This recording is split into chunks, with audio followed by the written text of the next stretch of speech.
of the most important lessons. Allah subhanahu wa ta'ala unconditionally affirms that I will reply and respond to your dua. I quoted you, we began this whole series with the very verse which is the theme of the entire month. وَإِذَا سَأَلَكَ عِبَادِي عَنِّي فَإِنِّي قَرِيبٌ أُجِيبُ دَعْوَةَ الدَّاعِ إِذَا دَعَانِ. I will reply to the dua of the one who makes dua when he makes dua. Allah is not giving any exceptions. Allah Azza wa Jal is affirming, أُجِيبُ, I will reply.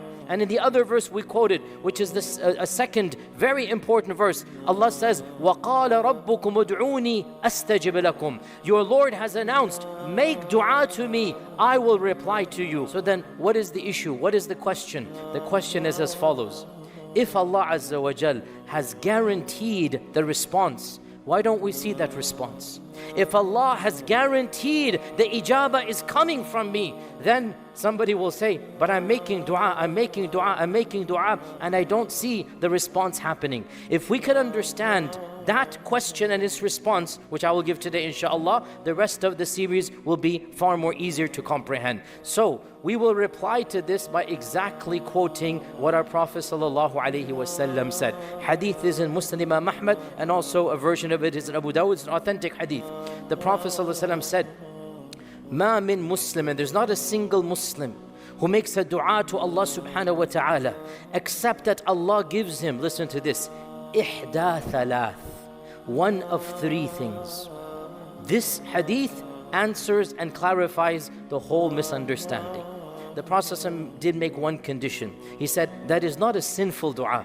You cannot make a sinful dua. Ya Allah, I want haram. Ya Allah, give me. No, you cannot make sinful dua. Qati'ati rahim, asking for the bonds of the family to break up. No. If it's a halal dua, a mubah dua, something that is good, except that Allah will give him ihda thalath, one of three things. Number one, He will reply and give him exactly what he asked for.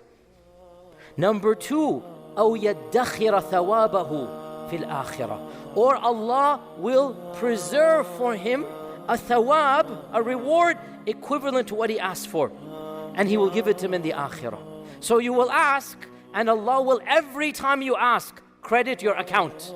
You will get a bank balance, halal bank balance, Allah's balance. You will get, and you will see it on the Day of Judgment. Every time you made dua, commensurate to that dua, proportional to that dua, you will get Allah's thawab. Yaddakhiruhu, it's saved for you. You will not see it, but the ijabah is there, and you will see it in the akhirah. Or what is the third thing? أو يصرف عنه, or He will avert from him a bala, a calamity that was otherwise destined. There was a trial that Allah had destined for this person, but simply because he made dua, equivalent to that positive, Allah will eliminate a negative, that you will not face it in your life because of that dua.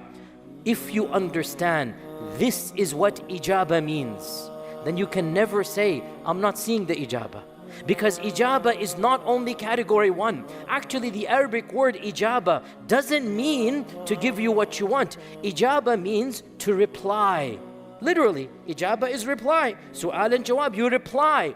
Allah will reply. Allah will respond. And that is unconditional. Every time you make dua, Allah will respond. And that is the response. But the response doesn't mean you will get what you want. You will maybe get it, or maybe thawab, or maybe something will be averted from you. And the next question comes, okay, if that is the case, then why are there so many aspects of dua, that etiquettes and timings and posture and more blessed? In other words, if every dua is answered, then why Laylatul Qadr versus now? Why should I do wudu and raise my hands and say Ameen? We're going to go over the etiquettes in the next few days.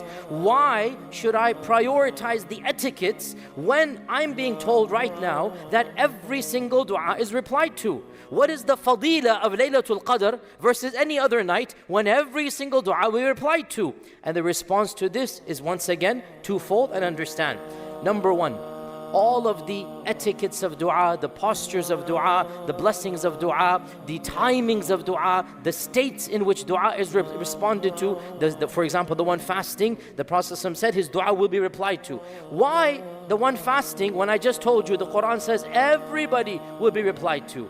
This is responded to in two ways. Number one, the chances of you getting what you want, category one, increase. So when we follow the etiquettes of dua, the timings of dua, the blessed opportunities of dua, one of the things that happens, we increase the chances of number one versus number two and number three. Is that clear? Right? That's the first thing that happens. And the second thing that happens is that when we are eager to follow the etiquettes and follow all of the adab and all of the requirements are met, then actually we increase the numbers 2 and 3, even if we don't see it in this world. We are being blessed more for making dua on Laylatul Qadr. The thawab we will get on Laylatul Qadr will be much more than the thawab we will get on any other night. Hence, those blessed timings and those blessed states and following the adab will automatically increase Allah's ijabah.